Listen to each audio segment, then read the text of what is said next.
Today, I want to speak from the heart. It's not so much a three-step process like I usually have. Today, I just want to share the message that you are not too much. You are not too introverted or extroverted. You are not too needy or enthusiastic or quiet or uptight or easygoing or anything like that. You are who you need to be in your relationship, and I want you to stop trying or wanting to be like your partner, because the only way that you're going to build intimacy and connection is to accept fully and embrace everything that you are, because you are needed in this relationship, because you complement your spouse. We don't want you to be the same as him. So before I go into all the details, I want to introduce myself. My name is Janna Denton-Howes. I'm a marriage coach, and I believe that we need our unique qualities in a marriage for them to work. We need male characteristics and female characteristics, and equality in terms of the diversity of opinions and needs and personalities is possible, because unity in diversity is where it's at, people. So I just want to share a little about my journey when it comes to this. I used to be really upset at who I was and how I was created. I would really ignore the needs that I had in my relationship, and I made everyone around me pretty miserable because I was doing that.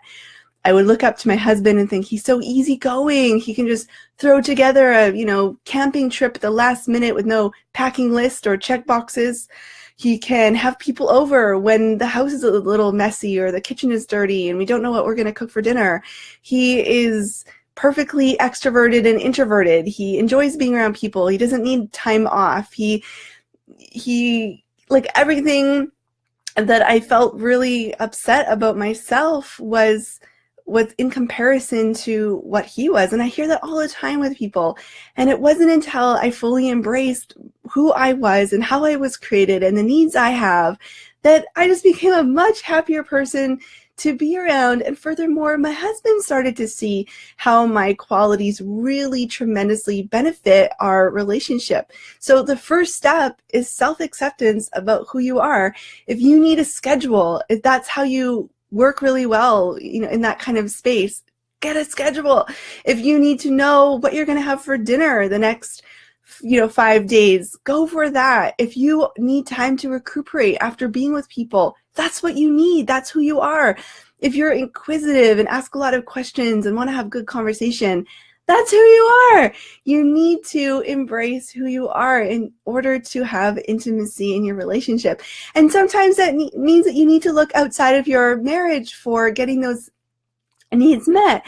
Maybe your husband isn't the talky type, but you really have that need for conversation. Go find people who can help you with that need for conversation.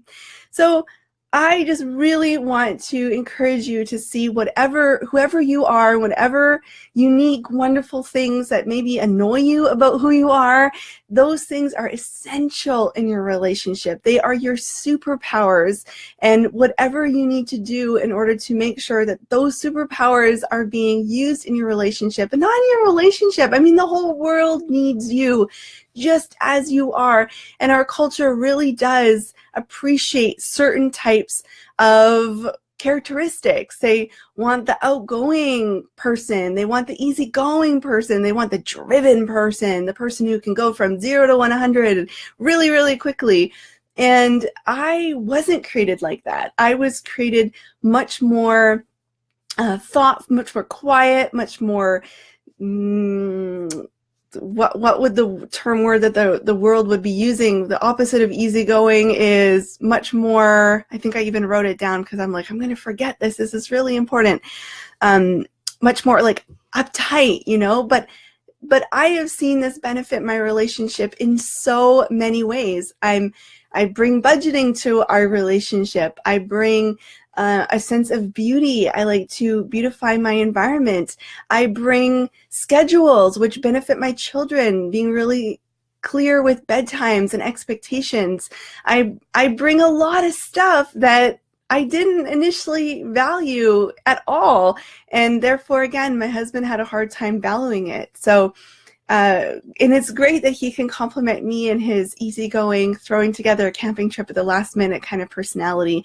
And you know what I figured out? I don't like the packing, and he does. So I meet them at the camping site later on without all the packing and unpacking, and it works really well. So I don't have like a super, like I said, I'm just speaking from my heart today, and I really would encourage you for the rest of the day, whenever you're watching this, just to try, just for the rest of the day. You can go back to your old ways after watching this video, but see in what ways you can really give yourself what you need and see it as a benefit to your marriage and a benefit to your community and a benefit to the whole wide world in general. So have a fantastic day, and I am going to go and do what I need to do, which right now is spending time with my family on this beautiful day. I'm going to go enjoy the ocean. I'm probably going to make a lot of like exclamations about how beautiful it is and how the sun is glistening off the water, because that's who I am, and not everyone is as expressive